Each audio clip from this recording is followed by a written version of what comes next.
Muy bien, buenos días, buen día. Buen día es donde se para mi portugués y por eso os han recomendado usar la traducción. Voy a intentar hablar despacio para que se me entienda bien. Una vez en Portugal intenté hablar en español y ciertas palabras en portugués y nadie me entendió nada, entonces no voy a intentarlo esta vez, porque quiero que me entiendan. Creo que lo que quiero aprovechar esta circunstancia y agradecer a CONAS, al Ministerio, a la OPS, todas las personas que están aquí hoy y que han abierto esta reunión, y a todos vosotros, la oportunidad de contaros desde la experiencia cómo hemos pasado del debate a la acción.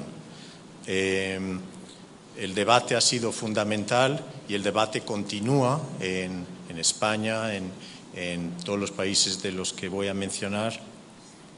Pero lo que es importante es que ya desde hace varios años hemos pasado a la acción. Y yo hablo desde la acción de política sanitaria, es la acción política, ya que tuve la mala idea de aceptar ser ministro de Salud en una parte de España. Sabéis que en España está descentralizada prácticamente completamente la salud a lo que llamamos comunidades autónomas, nuestros estados, pero no tenemos el mismo arreglo en el ámbito municipal. Por lo tanto, prácticamente todo el control de una reforma o el control de gestión o el control de cambio está a nivel de los estados, con una cierta alineamiento con el ámbito federal en Madrid. Con independencia de si uno está en un modelo más o menos federal o no, o si uno está en un país absolutamente centralizado, como hay algunos de los que voy a mencionar, todos parece que estamos yéndonos en la misma dirección. Por lo tanto, las cosas que voy a explicar desde la experiencia de implementación del País Vasco ya se pueden generalizar a unos 10, 12 países que ya se están moviendo en esta dirección de forma más o menos estructurada y organizada. Lo que sí quiero, y por eso he titulado la ponencia en Hay soluciones, porque uno le da la sensación cuando ve la demografía, todos los retos que tenemos encima, de los que voy a hablar, de los que ya hemos oído hablar ahora en la inauguración, que no hay soluciones. En los últimos 5 o 6 años sí han aparecido soluciones, por lo tanto sabemos enfrentarnos al reto de la sostenibilidad del sistema, al reto económico del sistema, y sabemos reorientar el sistema hacia la cronicidad, hacia este reto que nos plantan las enfermedades crónicas. No me voy a extender mucho en el diagnóstico porque el diagnóstico es universal. Ustedes pueden ver básicamente el reto demográfico, pueden ver que el reto epidemiológico, que consecuencia de ese reto demográfico, es universal, y a la vez voy a simplemente volar muy por encima sobre uno o dos de estos, porque son los que han hecho subir el tema de la cronicidad y la necesidad de reforma a primera división, cuando antes no estaba en primera división. Esto es solo para el País Vasco lo que ocurre en la diabetes y las enfermedades cardiovasculares, pero esto es una copia de lo que ya habrán visto ustedes en diabetes y cardiovasculares en Estados Unidos, en Inglaterra, en toda la tierra. Lo importante de eso es de una prevalencia hace 15 años del 4% de diabetes cardiovascular y al casi el 10%, solo han pasado 12 o 15 años. Entonces, aparte de ir a mucho, vamos muy rápido. Al ir muy rápido, y esto ocurriendo también en muchas otras enfermedades, pues es evidente que no podemos pensar que quedarnos quietos o jugar con las márgenes del sistema nos va a solucionar el tema que tenemos encima.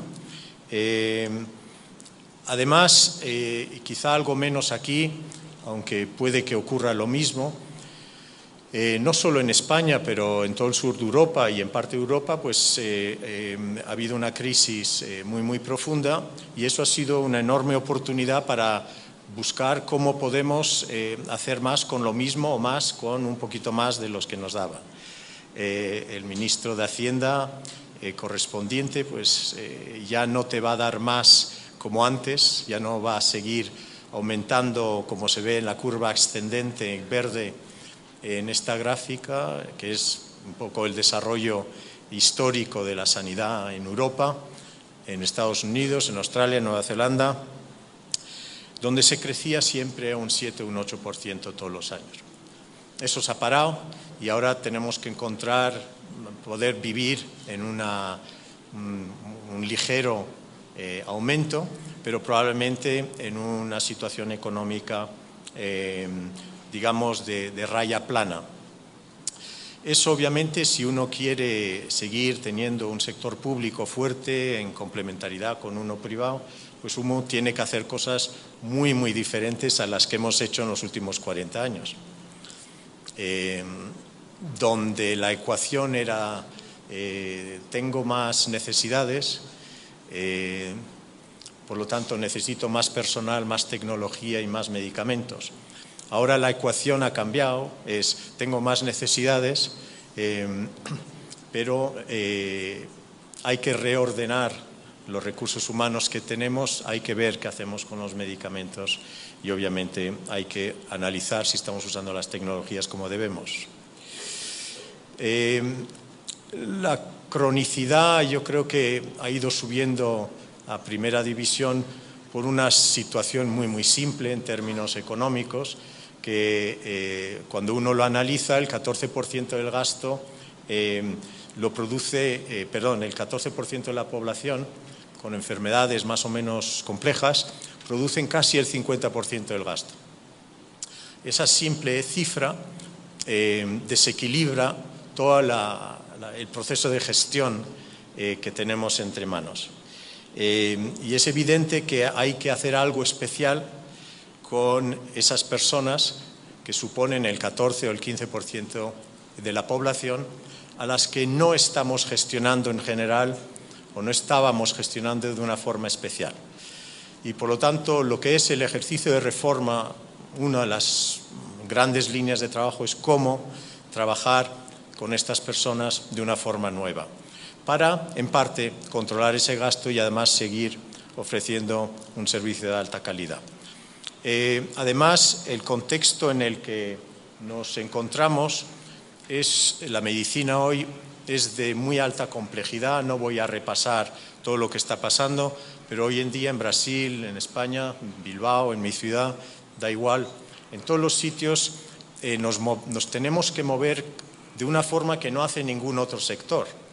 No hay ningún sector en la producción o en la economía que tiene que jugar 7 días a la semana y 24 horas con 14.000 eventos, con diagnósticos, posibilidades diagnósticas, 6.000, 7.000 medicamentos, millones de interacciones entre el ciudadano y tal.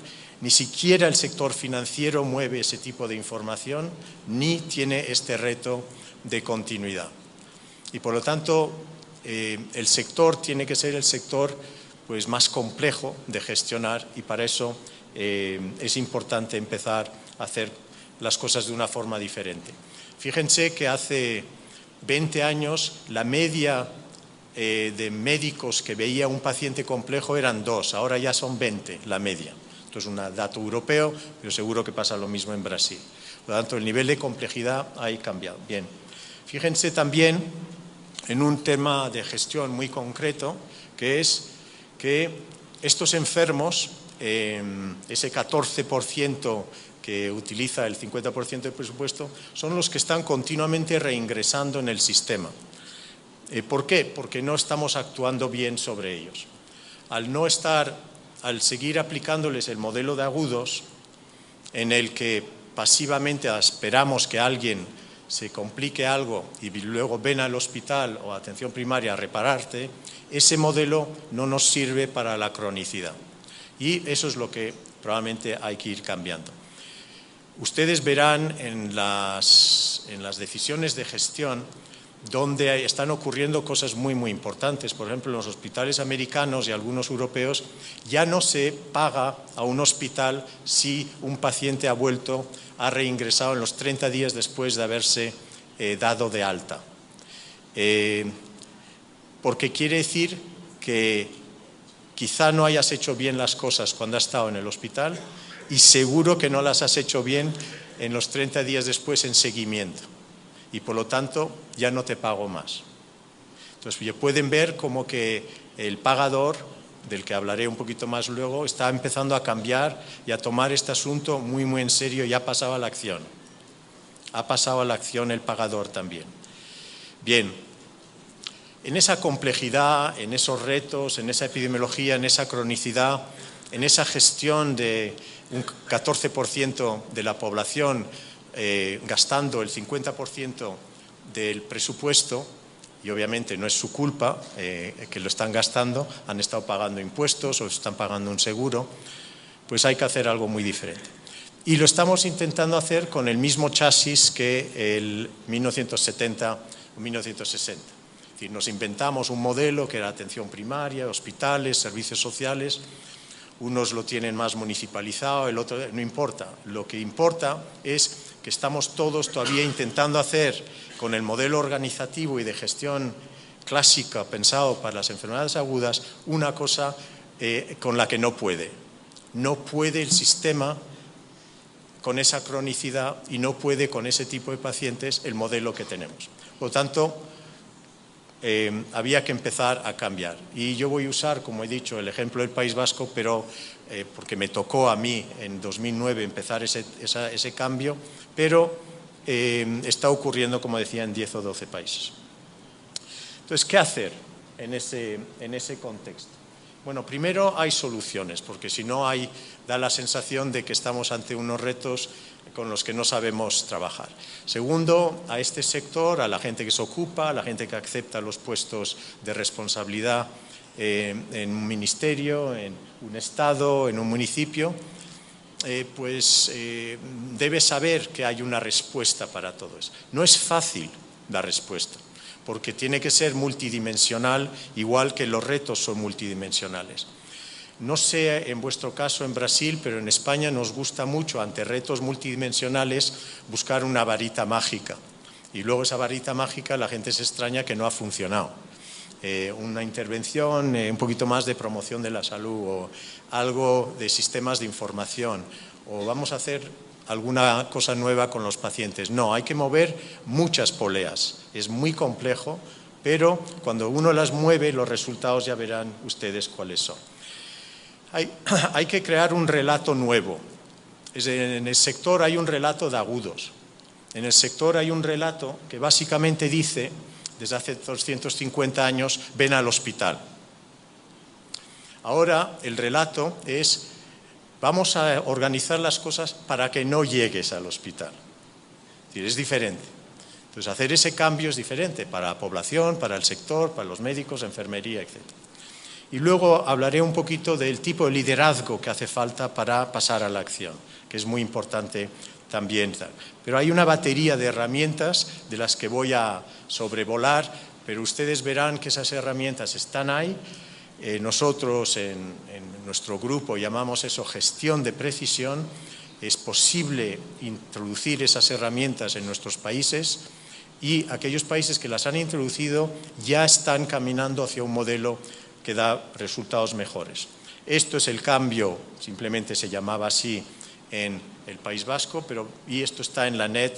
Si ustedes entran en la net que se llama Cronicidad País Vasco, ustedes podrán leer el documento estratégico del que estoy hablando, pero si entran en Escocia y lo mismo, si entran en Nueva Zelanda, Australia, partes de Estados Unidos, también estamos todos caminando en la misma dirección.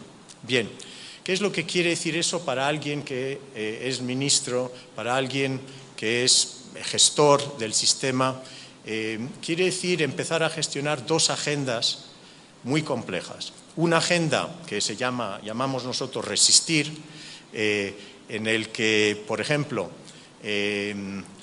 este mes va a aparecer un debate que igual ya ha aparecido, pero ¿cómo financiamos el nuevo tratamiento de la hepatitis C?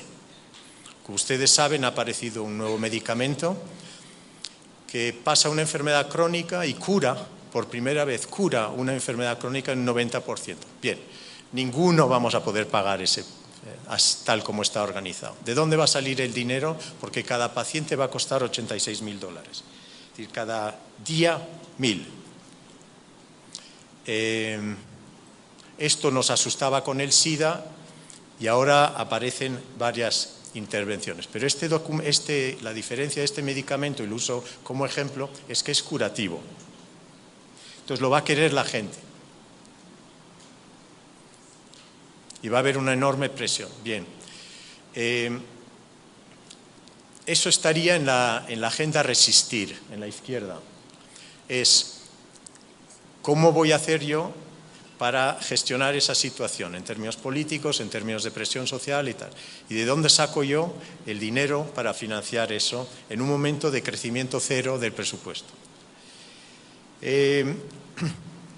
Ahí hay que hacer cosas con recursos humanos y eso todos hacemos distintas gestiones de recursos humanos. Hay que hacer cosas con los medicamentos, hay que hacer cosas con los laboratorios. Bien, tiene un problema esa buena gestión de la izquierda allí, de que es fruta que es más fácil alcanzar, son decisiones que parecen evidentes, es fruta de gestión en el árbol que es más fácil de alcanzar, pero tiene un enorme problema de que no cambia nada, de que es buena gestión, pero no nos lleva al nuevo modelo y por lo tanto te quedas en el mismo modelo.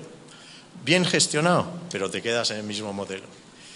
Entonces, a la vez, el relato desde un ministerio, un Estado, un municipio, tiene que ir simultáneamente abriendo otro relato, que es el relato de la transformación, que es el relato que dice que yo voy a hacer más en casa, con tecnologías, más en atención primaria y menos en hospitales, así por decirlo a grosso modo. Ese relato tiene una enorme virtud de que sí cambia el modelo asistencial. Y aparte de cambiar el modelo asistencial, nos da muchas pistas sobre la sostenibilidad del sistema. No hay que cambiar el modelo asistencial solo porque está de moda, sino porque nos conseguimos hacer dos cosas de un golpe. Seguir mejorando la calidad para todos estos enfermos crónicos, en complementariedad con un sistema en agudos, es complementario, no es en lugar de, pero además nos da muchas pistas económicas para sostener el sistema. Y aquellos de nosotros interesados en asegurar que el sistema público, en complementariedad con el privado, porque el sistema público sigue siendo fuerte, resiliente, pues tiene que empezar este viaje de transformación. Bien, entonces, ajustar gestión de crisis, yo la he tenido que hacer durante 4 años en una crisis brutal en España, pero a la vez empezamos el viaje de transformación. Y lo que quiero hablar más no es de la buena gestión de crisis, sino quiero hablar de la que sí nos da pistas del tipo que he comentado antes, que es estrategia tal. Y eso quiere decir pasar de un sistema pasivo que espera a pacientes que se pongan malos y que vengan a primaria hospitalaria, a un sistema mucho más proactivo. ¿Y cómo se hace eso?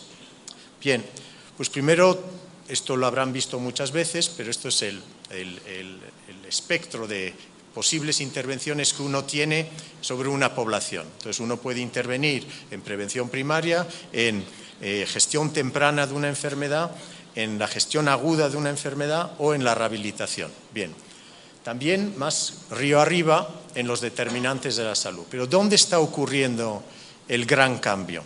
¿Dónde nos da pistas ahora la transformación del modelo asistencial? Pues nos da pistas aquí en la gestión temprana de una enfermedad.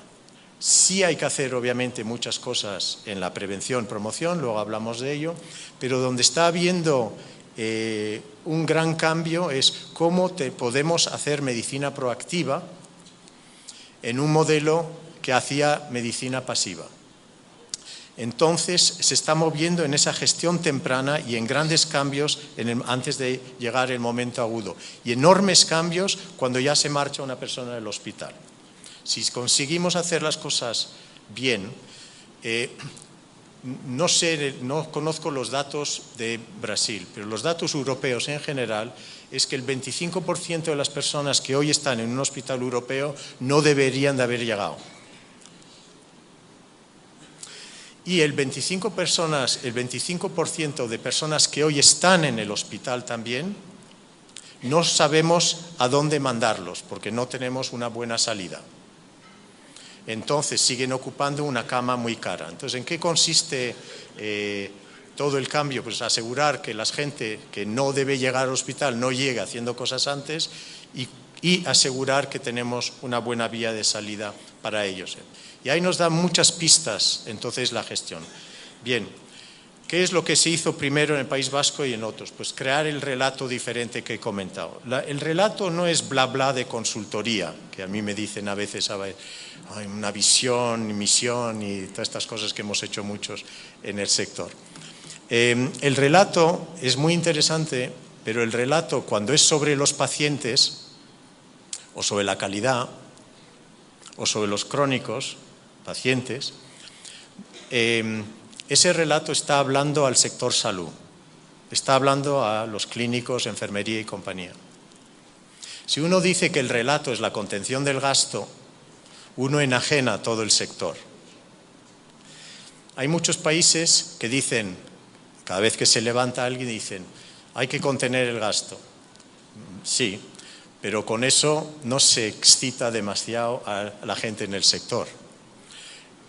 El relato que sí, con el que sí se identifican los recursos humanos del sector, es un relato que tiene que ver con lo que es evidente, las personas, los pacientes, etc. Y la cronicidad a lo crónico te da ese relato. Por eso hay 4 o 5 países que han subido el relato de los crónicos a primera división. No es un programa más, es el relato de la legislatura.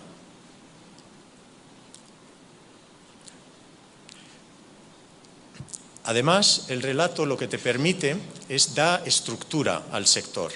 Porque yo cuando dije, estos 4 años que yo estoy de ministro, esto va de crónicos, en complementariedad con lo agudo, pero esto va de crónicos. Entonces la gente le puede gustar o no, pero eso es lo que dije.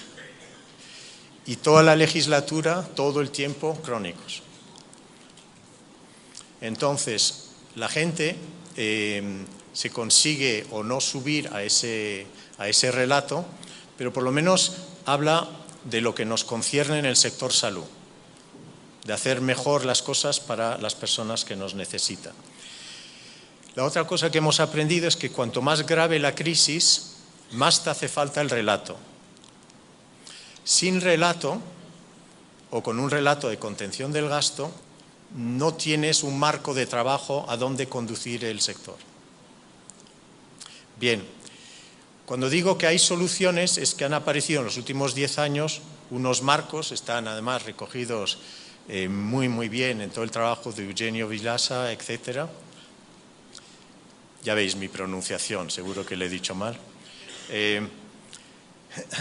Lo que es importante es que estos marcos de trabajo introducen una lógica de sistema en un sector que no razona en términos de sistema, sino que razona en términos de silos verticales, primaria, hospitalaria, servicios sociales, etc.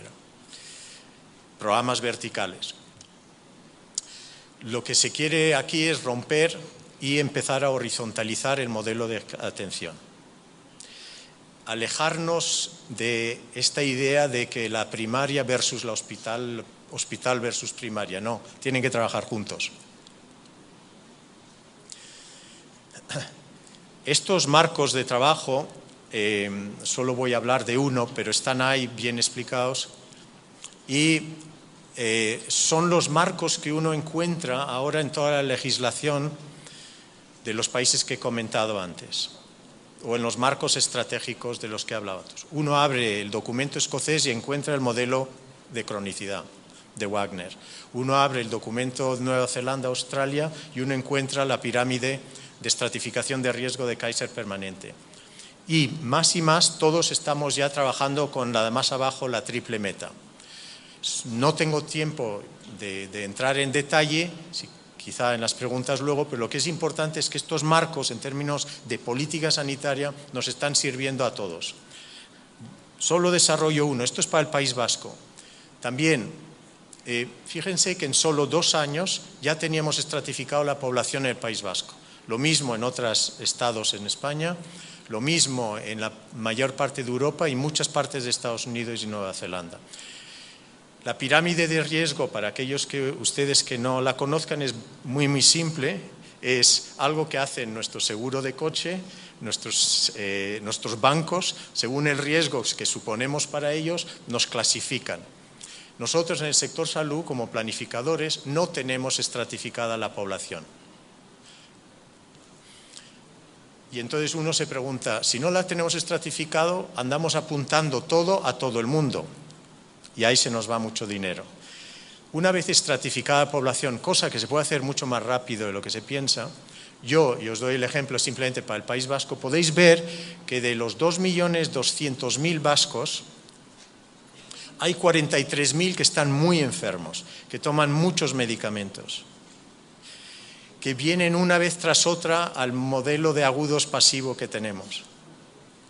Y ese grupo gasta el 70% del presupuesto en el País Vasco y no se estaba gestionando de forma especial.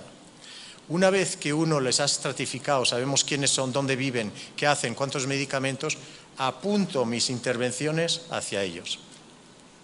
Llevo los recursos humanos a dedicarse más tiempo a esos grupos que a otros. Al siguiente grupo que tiene 2 o 3 enfermedades, o al primero que veis que hay 600.000 vascos que tienen una diabetes, una hipertensión y que si no hacemos nada van a ir subiendo, pues esos, lo que se hace también es apuntar, sabemos quiénes son, sabemos qué les pasa. Entonces a esos, por ejemplo, ayer mismo leía en Tower Hamlet, a ese grupo en Londres, lo que hacen es, una vez estratificado, lo único que hacen es llamarles más. ¿Cómo va tu diabetes? He visto en la información que me has mandado por sistemas telemáticos de casa que se te está empeorando. Te voy a mandar un enfermero, una enfermera.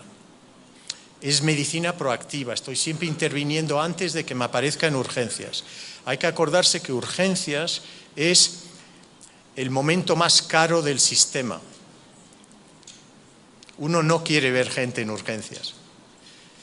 Y la mitad de la gente en urgencias sube a una cama, que es el segundo sitio más caro. Entonces hay que hacer muchas cosas antes. Y si ya llegan al hospital, asegurarse que el seguimiento es bueno. Bien, sigo. Entonces, este instrumento que nos está sirviendo a todos para hacer medicina proactiva, estamos todos en él. Bien. Esto es el marco de trabajo del País Vasco, pero simplemente quería indicar que todos estos mecanismos de gestión nueva, lo que a uno le permiten es que unos son de arriba abajo y otros de abajo arriba. Es decir, a uno le gusta mucho decir que todo lo que ha hecho es de abajo arriba, pero hay muchas cosas que hay que hacer de arriba abajo, que tienen que ser igual para todo un estado o para todo un país. Por ejemplo, son los que están arriba. Si uno tiene una historia clínica que conecta a la primaria hospitalaria, pues debe ser más o menos la misma, obviamente, para todo el país. Y eso es un ejercicio de arriba abajo, hablando con los clínicos y la enfermería, pero obviamente tiene que ser el mismo sistema. Si uno tiene la receta electrónica, que es una forma de asegurar que ya trabajamos sin papel entre la medicina y las farmacias, cosa que evita muchísimos problemas de calidad porque los médicos siguen escribiendo como escribían. Básicamente, lo que es importante es que eso es un ejercicio de arriba abajo. Uno lo quiere en todas las farmacias. Entonces, hoy en día, en todas las farmacias del País Vasco, de Andalucía, de parte de Cataluña, existe la receta electrónica, pero eso se hizo de arriba abajo. Bien. Hay otras cosas y la estratificación. La estratificación, la pirámide de arriba abajo. Yo dije, vamos a hablar con todos, pero yo quiero el País Vasco estratificado en 2 años. Eso es lo que te da el poder, puedes decir yo quiero. Ahora ya no lo tengo, ya ahora digo yo quiero y nadie me hace caso. Pero básicamente, cuando lo tienes, dices, si tienes las ideas claras, va. Bien, hay un segundo grupo de cosas que no sabemos hacer bien. Integrar primaria hospitalaria. ¿Cómo se hacen los nuevos roles de enfermería, de estas enfermerías para conectar primaria hospitalaria o ir a hacer enfermería comunitaria? ¿Cómo se siguen bien los pacientes cuando les damos de alta en los hospitales? Gracias.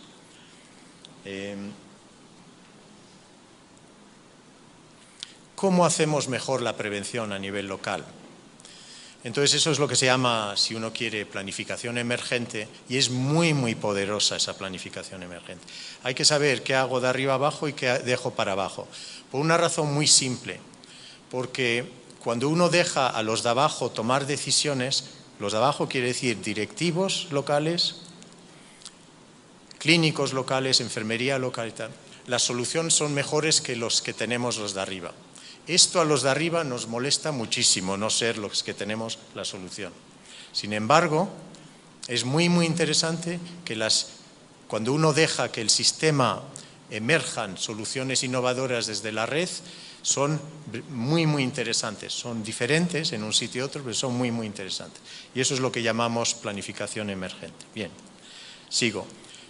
Una de esas es el paciente activado. Me voy a la evidencia que hay detrás de todo esto, porque es muy bonito decir, tengo un relato, hay gestión ya, pero ¿qué resultados está obteniendo? Fíjense en Health Affairs, un paciente activado, que es el paciente al que le hemos educado, un paciente activado tiene mejores resultados que un paciente al que depende de sus médicos y la enfermería para su gestión de su enfermedad. Es un paciente al que le hemos educado con distintos métodos que hay. Pero además es entre un 8 y un 21% más barato. ¿Por qué? Porque es un paciente, ustedes pueden ver aquí en 4 enfermedades: diabetes, colesterol, cardíaca, hipertensión. Siempre el paciente educado en amarillo tiene mejores resultados, adhiere mejor a la medicación. Eso es porque hemos educado y estamos haciendo medicina proactiva con ese paciente. Entonces, nosotros ahí copiamos a una cosa que estaban haciendo en Puerto Rico, que se llama Prescribe Vida Saludable, pero nosotros lo que prescribimos es educación. Y entonces el médico, en lugar de prescribir un medicamento, prescribe 6 sesiones de educación. Bien, más barato. Bien, quiero hacer un comentario muy rápido sobre una cosa que va a ocurrir y que ya está ocurriendo en la mayor parte de los países que van en esta dirección. Está cambiando el que paga. Que sea un seguro privado, que sea un seguro público, que sea un sistema nacional de salud el que paga o otro arreglo, ese pagador en todos los países que están transformando su sistema está cambiando. Ha decidido una cosa que parece de sentido común, pero básicamente es la siguiente. Yo ya no voy a contratar y comprar al hospital y a la atención primaria lo mismo que le compré el año pasado. Cirugía, oftalmología, medicina, es decir, no le voy a comprar lo mismo. Con parte del presupuesto le voy a comprar lo que se llama comprar valor. Comprar valor quiere decir, yo ya quiero que obtengas estos resultados muy concretos en integración entre primaria y hospitalaria. Quiero que tengas más pacientes activados. 3.000 pacientes activados. No los quiero todo pasivos. Poco a poco quiero pacientes activados. Va en el contrato que lanza el pagador a los prestadores. Esto se llama Bundle Payment y Global Payment Systems, pero básicamente es que ya sabemos hacerlo. Y cuando ya se sabe hacer algo que además produce buenos resultados en calidad y además produce buenos resultados económicos, eso siempre ocurre sí o sí. Ocurre, va a ocurrir, va a pasar que los pagadores van a empezar a contratar de esta forma a los prestadores.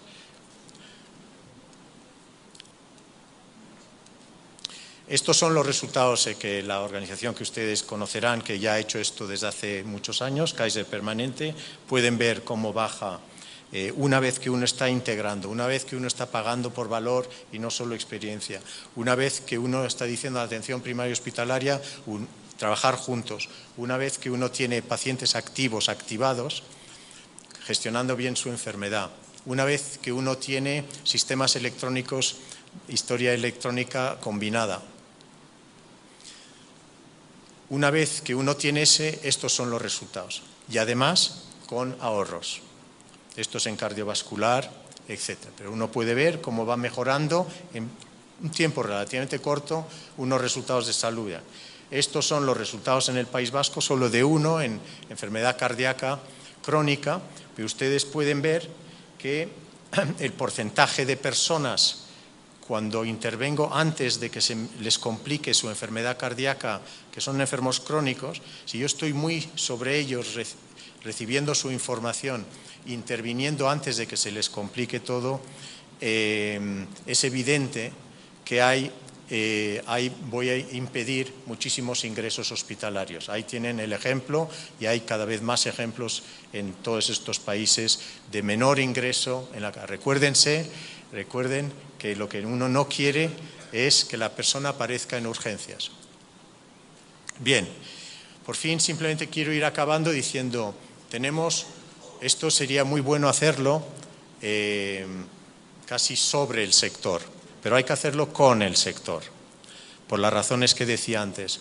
Esto es un estudio de Weston Dawson de Inglaterra, pues se ha repetido en distintos sitios, pero básicamente dice este estudio que en un hospital, esto es sobre 14-15 hospitales en Inglaterra, que en un hospital donde el personal ha participado en las decisiones del hospital, las decisiones de gestión y organización, no las decisiones clínicas, esas se dan por supuesto, las decisiones de organización y gestión, cómo voy a trabajar con primaria, cómo vamos a trabajar juntos los de cirugía, qué ahorros podemos hacer en medicina interna con las cosas que estamos haciendo si las hacemos de una forma diferente. Cuando están en ese marco de trabajo, es mejor la calidad, es mejor la satisfacción, es mejor la mortalidad de ese hospital y lo más interesante es, bueno, no lo más, depende para quién, pero lo que es importante es que los indicadores de eficiencia del hospital son mejores. El hospital sale mejor parado económicamente que allí donde no participan los profesionales. Entonces, simplemente para ir acabando, hay muchas soluciones, hay muchas herramientas, hay que ir creando el relato, hay que ir pasando a la acción. Los que han pasado a la acción tienen buenos resultados. Simplemente hay que empezar a mirar la fruta que está arriba del árbol, no solo la que está abajo. Muchísimas gracias.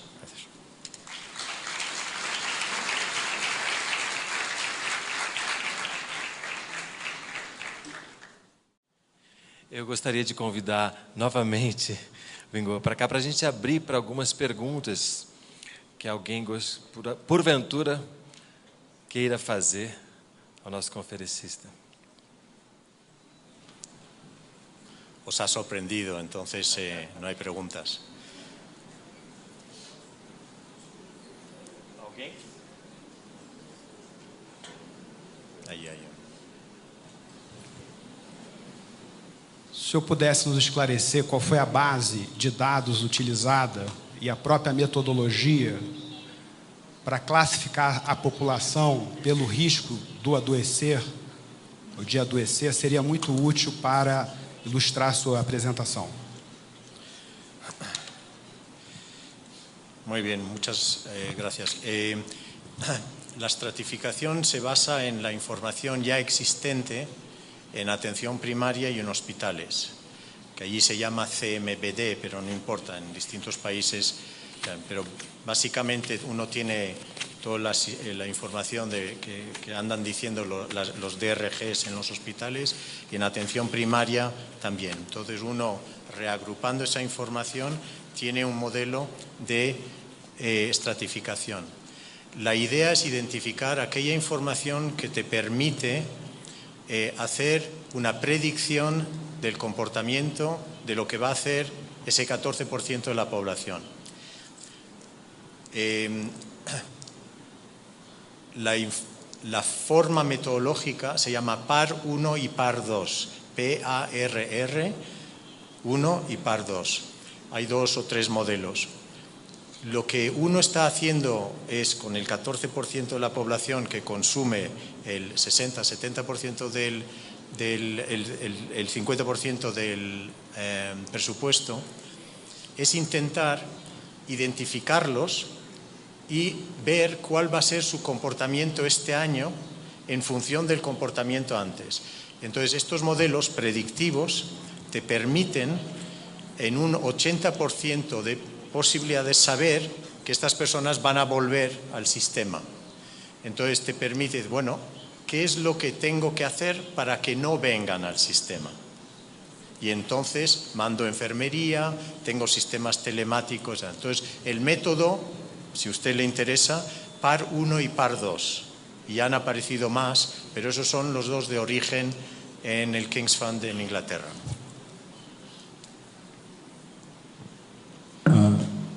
Bom dia, professor. Marcos Musafir, do Rio de Janeiro.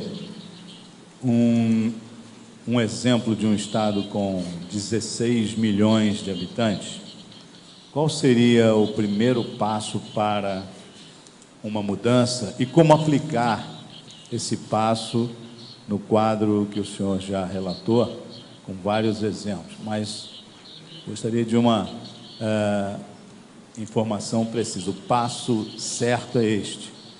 Como? Pode ser explicado? Obrigado.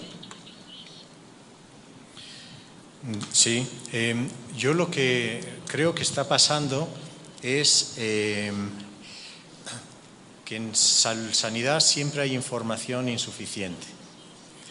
Uno tiene que abrir este debate y estar continuamente, como hace CONAS, teniendo este debate vivo. Pero en la administración, en la gestión, hay que empezar a actuar y no esperar que esté bien acabado todo el debate intelectual o todas las herramientas.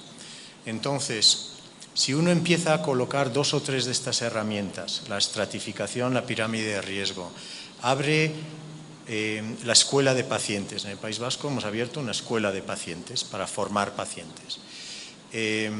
Uno empieza a tener los sistemas de información que empiezan a hablarse los unos con los otros entre atención primaria. Uno ahí está entonces poniendo las piezas que le van a hacer falta para el modelo futuro, pero uno puede ya empezar a poner esas piezas en su realidad. La segunda cosa, un poquito más desde arriba, es escribir formalmente el relato. Decir, la estrategia que voy a seguir es esta, ¿no? Y decir que no es un poquito de cardiovascular, otro poquito de cáncer, otro poco de cualquier otra enfermedad, sino voy a transformar el sector poco a poco, pero lo voy a transformar y empiezo hoy. Eso es lo que yo creo que hay que empezar a hacer. Nelson Banes, São Paulo, médico sanitarista. Eu queria, naquele quadro, nós discutimos muito a relação federativa no Brasil. Eu queria saber o que, do ponto de vista de cima para baixo, o federal da Espanha fez e o que vocês tiveram uma certa autonomia. Qual é a autonomia do governo estadual para fazer esse de cima para baixo, desde de receita eletrônica até a ordenação disso? Bien, en España está, como decía, totalmente descentralizada a los estados, lo que llamamos comunidades autónomas, la sanidad. Por lo tanto, yo empiezo esta reforma de crónicos y no pido permiso al nivel federal. Puedo hacer eso. Fui y le informé, porque yo creo que es a la ministra correspondiente, le informé que íbamos a hacer eso en el País Vasco. Lo que voy a decir igual no es aplicable en todos los países, porque depende un poco de las reglas de juego, la política, obviamente, en todos los países. Lo que ha ocurrido en España es que el cambio ha venido desde los estados, no ha venido desde el ámbito federal, este cambio. Es normal que así sea, porque los que sentíamos el agobio económico somos los estados. Nos han descentralizado, pero éramos los que tenemos que gestionar la sanidad. El nivel federal ya no tenía trabajo de gestión, tenía un trabajo regulatorio general sobre recursos humanos, etcétera, pero no tenía el agobio de cómo va a pagar sueldos y qué hago con este medicamento. El agobio está. Por lo tanto, yo empiezo, y después del País Vasco, ahora ya está Cataluña, Andalucía, hay 4 o 5 comunidades autónomas que se están moviendo. Por lo tanto, el cambio está ocurriendo de estados para arriba y el nivel federal está empezando a querer ayudar al cambio. No es una barrera de momento.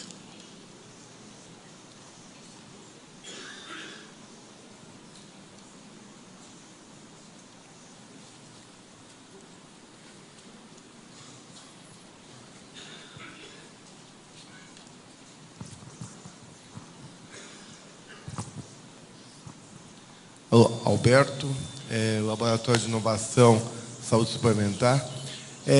Eu gostaria de saber, na questão da promoção da saúde, do autocuidado, a gente vê em alguns países o ambiente de trabalho, né, o empregador, o ambiente de trabalho, como um espaço importante para o autocuidado, para o paciente para as pessoas de baixo risco, e na identificação, na estratificação também.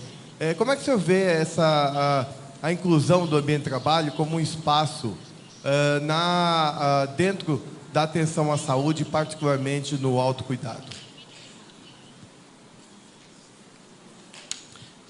Sí, no estoy seguro si lo he entendido, pero primero hay que tomar una decisión política de salud, de que uno quiere tener pacientes activos y no pacientes pasivos. Es una decisión, una línea estratégica a seguir.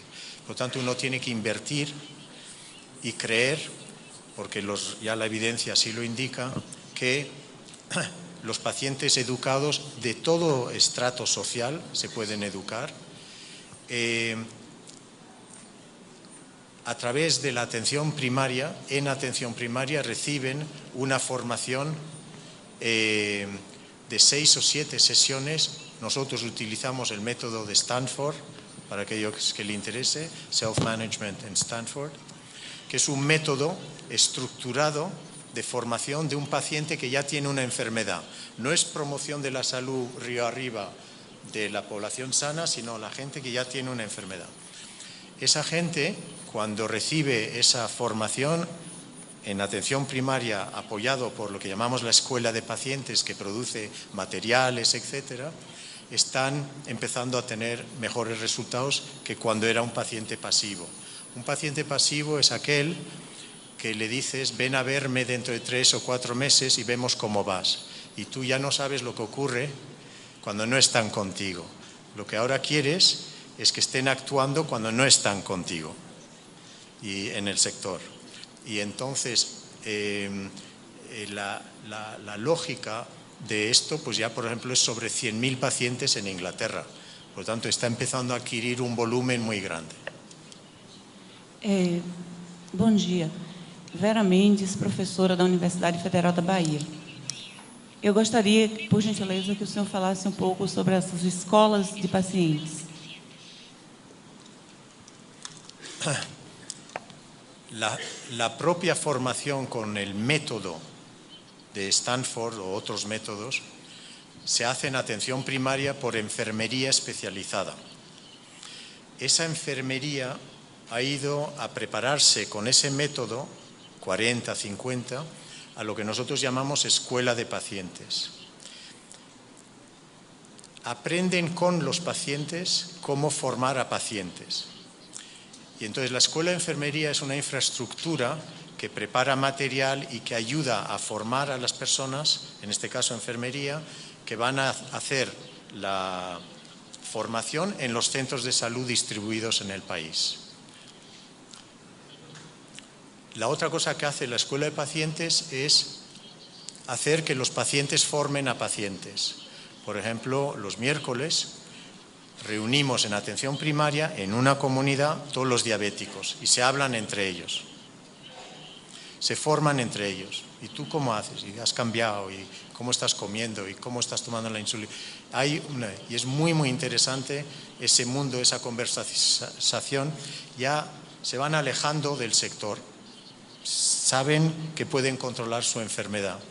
Esto es muy importante porque ahora mismo el 70% de las enfermedades que están viniendo al Servicio Brasileiro de Salud, al Vasco de Salud español, son enfermos crónicos, a los que no hemos ayudado a gestionar su enfermedad.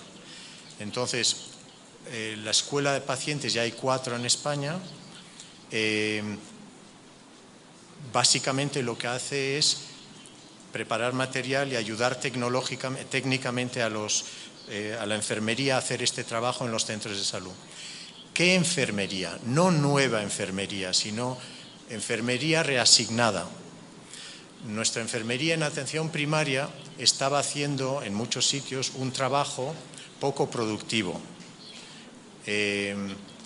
Estaba al lado del médico y acababa pues, básicamente sirviendo los intereses del médico. Eso a nosotros no nos parece que es hacer enfermería, sino enfermería es empezar a trabajar este tipo de cosas como la escuela de pacientes. Y el nivel de motivación de la enfermería ha subido de forma muy importante en ese grupo.